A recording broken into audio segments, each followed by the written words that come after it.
Merhaba değerli arkadaşlar, sevgili müzikseverler, ben Göksel Canerli. Piyano öğreniyoruz kanalıma, hoş geldiniz. Bugün Barry Harris Six Diminished skalası dizimize bir video daha ekleyeceğiz.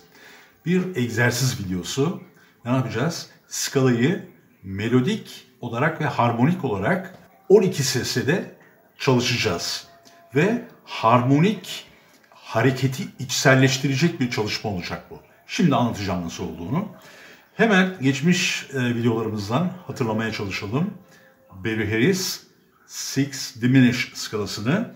Barry Harris ne diyordu? Klasik, geleneksel do majör skalasını bir minör altılı ya da artık beşli katıyordu ve 8 sesten oluşan Six Diminished skalasını oluşturuyordu. Geleneksel do majör skalamız neydi? Buradaki la bemol yoktu. Ama Six Diminished skalasında burada. Bu aslında aynı zamanda bebop skalası denen bir skala. Fakat amaçları çok ayrı.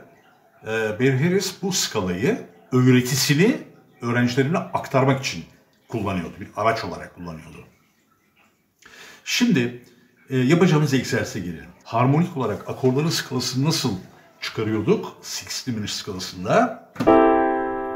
Altılıdan başlıyorduk. Sonra diminish, altılı, diminish, altılı, diminish, altılı ve tekrar diminish'ten sonra do altılıya geliyorduk. Yani do majör altılı, bu tabii çalıştığımız majör six diminished skalası.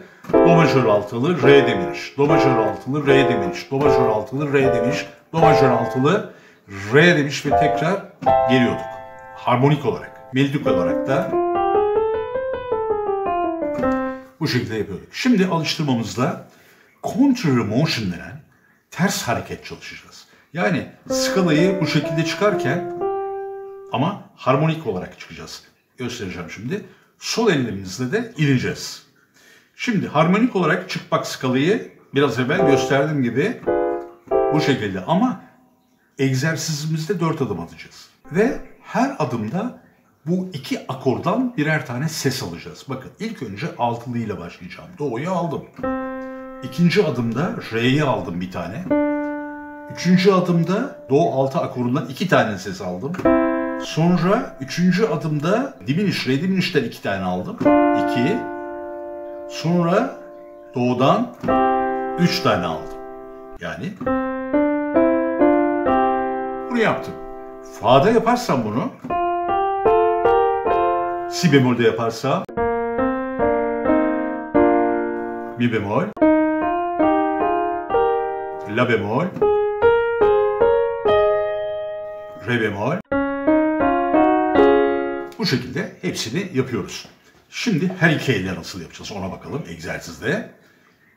Do'ya her iki elimizin birinci parmakları da ilk önce basıyor. Sonra iniyoruz bakın.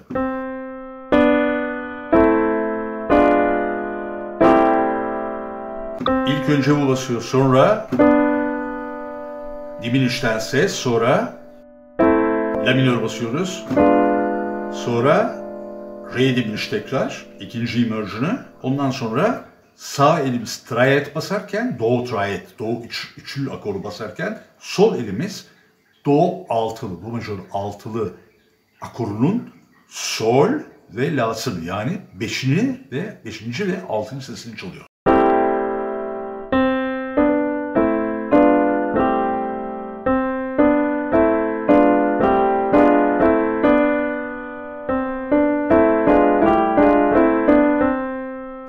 Bu şekilde egzersiz edebiliriz başlangıçta.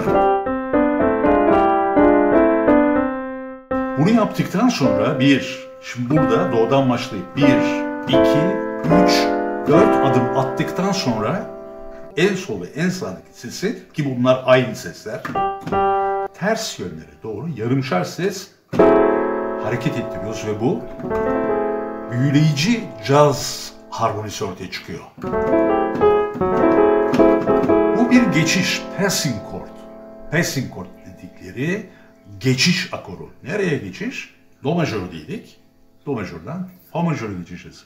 Yani dörtlerin döngüsüyle bütün kromatik skalayı dörtlerin döngüsüyle dolaşarak 60 diminuş skalasının ilk 4 adımını egzersiz edeceğiz. Aynı zamanda da counter motion yani ters harmoni, ters hareket seslerin içselleştirmiş olacağız, dinlemiş olacağız ve anlamış olacağız. Tekrar buradan yarım ses ilerlettik ya birinin sola biri sağa, tekrar aynı şeyi yaparsak yani yarımşar ses daha ilerletirsek fa majör 7'li akorunu elde ederiz. Tekrar yapalım.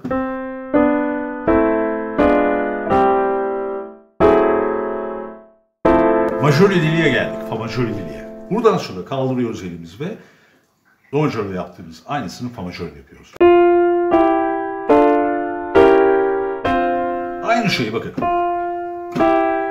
Bu sefer fa majör 6'lı 6 diminuş. Skaladan gidiyorum tamamen. Yine aynı şekilde sağ elde fa majör triad, sol elde do ve re yani 5'li ve 5. ve 6. ses. Akorun 5. ve 6. sesi. Tekrar yarımşar ses. Si 9, si minör 9, eksik 5'li. Si majör 7'ye geldik. Si bemol majör 7'ye geldik. Bu sefer si bemol majör 7'de konumlanıyoruz, aynı şeyi yapıyoruz.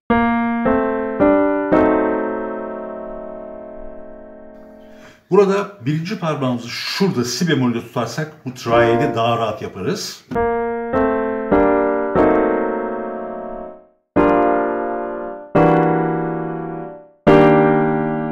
Mi bemol, majör 7'liye geldik. Buradan bu sefer devam ediyoruz.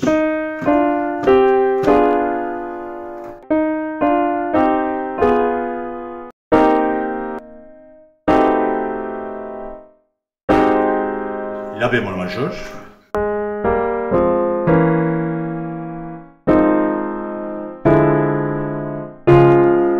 Re bemol majör.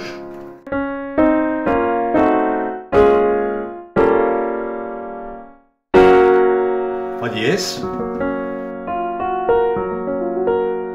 Fa diyezden yapıyoruz.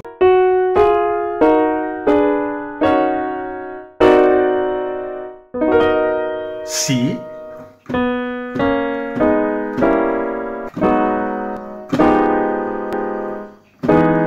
Mi majör 7'li.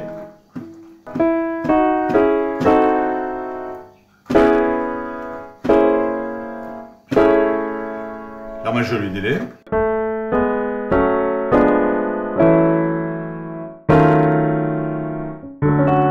Re majör 7'li.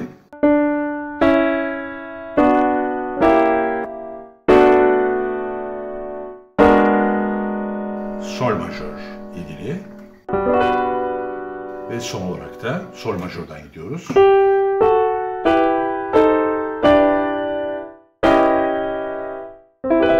Ve do majör 7'liye geliyoruz.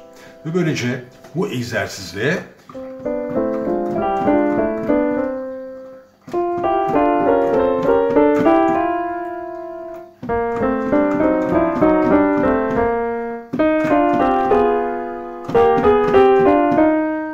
bu hareketleri içselleştiriyoruz. Parmak kaslarımızın hafızasını bu hareketlere alıştırıyoruz. Şarkı çalmak için daha erken, şarkı çalabilmek için harmoniyi öğrenmemiz lazım. Parmaklarımızın tuşlara basması lazım. Parmaklarımızın hazırlanması lazım. Parmak kaslarımızın hafızalarının araçlarla dolması lazım. Hangi araçlara? Müzikal araçlarla. Yani neler bunlar? Skalalarla dolması lazım. Üçlü hareketler, skalaları, üçlü, altılı, dörtlü aralıkları iyice içselleştirmesi lazım şarkı çalabilmek için. Şarkı çalabiliriz.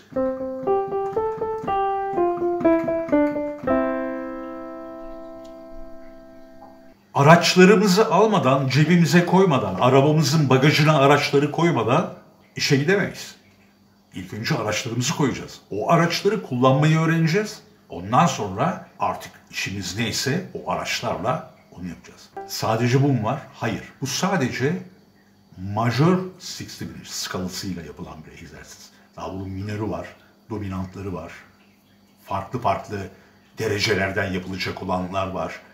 Bir tane sadece dörtlerin döngüsüyle değil de farklı derecelere de istediğimiz herhangi bir skalayı geçmek için de kullanılacak geçiş akorları, yani geçiş akorlarını kullanma var. Çok keyifli.